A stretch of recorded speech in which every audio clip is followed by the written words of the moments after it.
ओम श्रीमद्भगवत गीता प्रथम अध्याय अर्जुन विषाद योग श्लोक नंबर 9।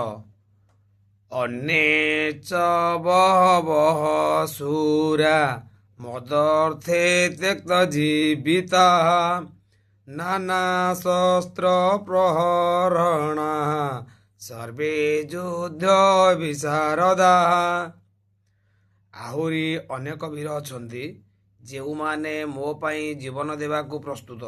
ସେମାନେ ସମସ୍ତେ ନାନା ଅସ୍ତ୍ରଶସ୍ତ୍ରରେ ସଜ୍ଜିତ ହୋଇଛନ୍ତି ଏବଂ ସେମାନେ ସମସ୍ତେ ଯୁଦ୍ଧ ବିଜ୍ଞାନରେ ଅଭିଜ୍ଞ ଅଟନ୍ତି। ଭାବାର୍ଥ, ଜୟଦ୍ରଥ, କୃତକର୍ମା, ଶଲ୍ୟ ଆଦି ପରି ଆହୁରି ଅନେକ ବୀର ଦୁର୍ଯ୍ୟୋଧନ ନିମିତ୍ତ ଜୀବନପାତ କରିବା ପାଇଁ ଦୃଢ଼ ନିଶ୍ଚିତ ହୋଇଯାଇଛନ୍ତି। ଅନ୍ୟ କଥାରେ ଏହା ହିଁ କୁହାଯାଇପାରେ ଯେ ଏମାନେ ସମସ୍ତେ ପାପାଚାରୀ ଦୁର୍ଯ୍ୟୋଧନ ଦଳରେ ଯୋଗ ଦେଇ କୁରୁକ୍ଷେତ୍ର ଯୁଦ୍ଧରେ ମୃତ୍ୟୁବରଣ କରିବେ। ଅବଶ୍ୟ ଉପରେ କୁହାଯାଇଥିବା ଏସବୁ ଯୋଦ୍ଧାମାନଙ୍କର ସମ୍ମିଳିତ ବଳବୀର୍ଯ୍ୟ ଉପରେ ବିଶ୍ୱାସ କରି ଦୁର୍ଯ୍ୟୋଧନ ଯୁଦ୍ଧରେ ବିଜୟ ଲାଭ କରିବ ବୋଲି ଖୁବ୍ ଆଶା କରିଥିଲେ।